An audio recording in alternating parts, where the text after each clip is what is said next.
Hey guys, my name is Spiros Heniadis, and today we're going to go on a studio tour. Now the reason for this tour is Ron N. and Oz asked about what it takes to build or start a studio. And when we talk about building a studio, we don't mean building a building like the one I'm standing in right now, because if you're going to build a building, you just build one.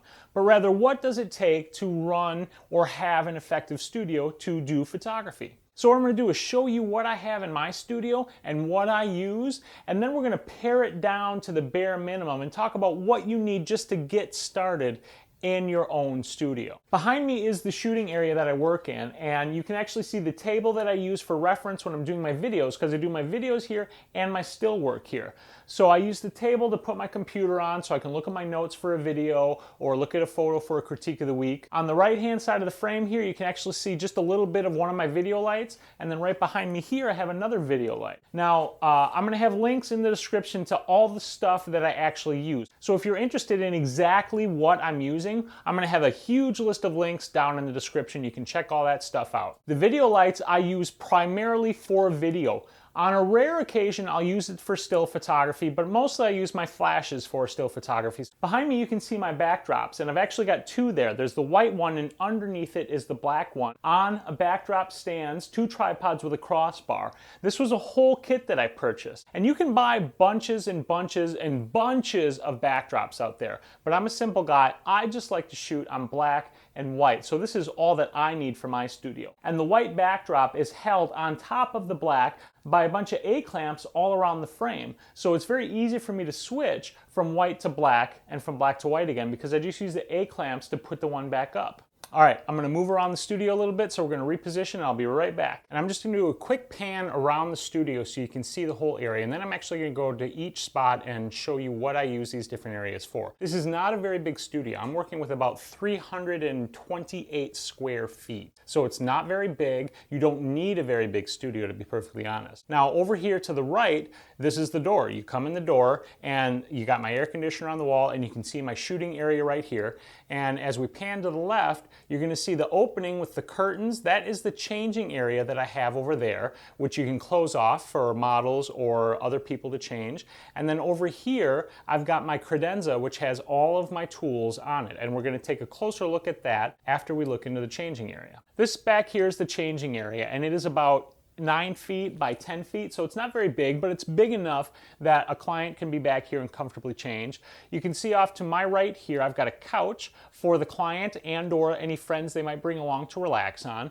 I've got a table right here for hair and makeup and jewelry, things of that nature. Behind me you can see curtains on the windows so that they have their privacy from the outside world. Directly behind me here is this great big soft box called the wall of light. And then off to the side there, there's a changing mirror for the client to make sure their wardrobe looks good. And over here, I've got a clothing rack for them to hang their wardrobe. This is all stuff that you may or may not deem necessary for a studio.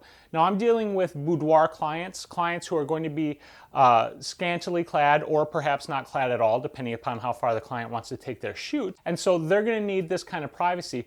Plus, I want to give a feeling of luxury and a sense of privacy and comfort for the session, because you need your client that you're working with, whoever they might be, to be comfortable, to be in the right mood for the shoot that you're doing. So this kind of a setup for the work that I'm doing is very important. Is this absolutely necessary to starting a studio? No, it's not. But it's something that augments the work that I'm doing, so it's something that's very useful to me. This here is my gear table, and I switched lenses so we could get a little closer and you could see everything. And this is all the stuff that I use. Back in the left-hand corner there, you can see the K5-2S and the lenses that were sent with it on the left-hand side. My lenses for my Canon 60D on the right-hand side. A reflector that I keep with me on my camera bag most of the time. I've got my modifiers, a couple of larger umbrella soft boxes and 2 smaller umbrellas. My flashes and my pocket wizards for triggering. I've got my cables, and you've got my umbrella swivels, the gaffer tape, my bag full of batteries, and of course the light stands. This looks a little bit more familiar, and we've taken a look through the studio and we've seen all the stuff that I have. and it's a lot of stuff, and the truth is it wasn't cheap. Some of it was cheaper stuff, but I've spent a lot of money on this studio, from renovating it, because this was an old garage that I turned into a studio. So all the renovation I had to do, plus the flashes and the pocket wizards and the umbrellas and the stands and all the stuff that I used to take the photos, a couch, all of this stuff costs money. What do you need to get started with a studio? Bottom line, this is all you need. Because let's face it, when you think about it, the world is our studio.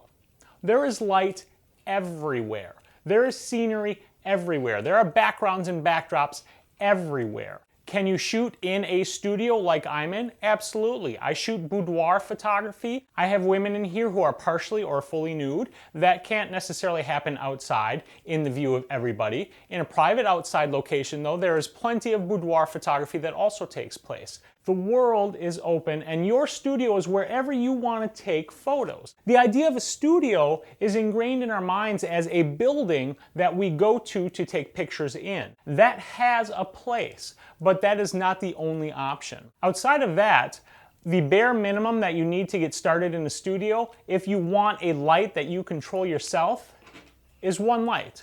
Outside of that, the bare minimum you need to get started in a studio, if you are working with light that you want to control, then the one thing you need is a flash. And just one flash will do. I started with one flash, and I shot one flash for a long time before I added a second flash, and then a third, and a fourth, and a fifth. And you can shoot this on the camera, and you can do amazing stuff with it just on camera using this. And if you want to take that flash off camera, there are options available for that.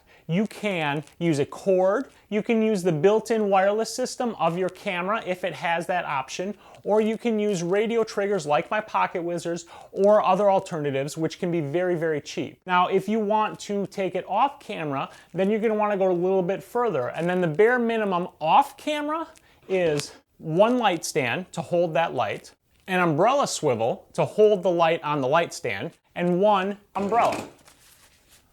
This is your light modifier.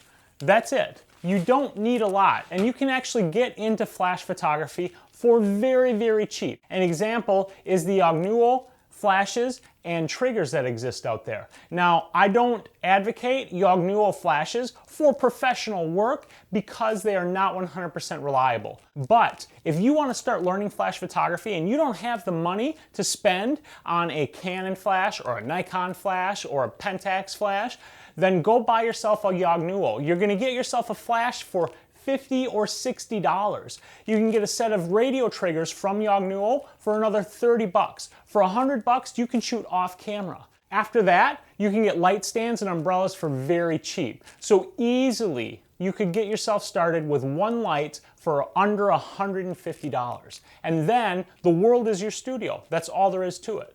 All right, guys, that's all I've got for you this week. The world is your studio. Let me know where you shoot in the comments down below. If you have any questions, use the links in the description. Don't forget to like this video, subscribe to my channel, and most importantly, get out there, take some damn photos. I'll see you guys next week.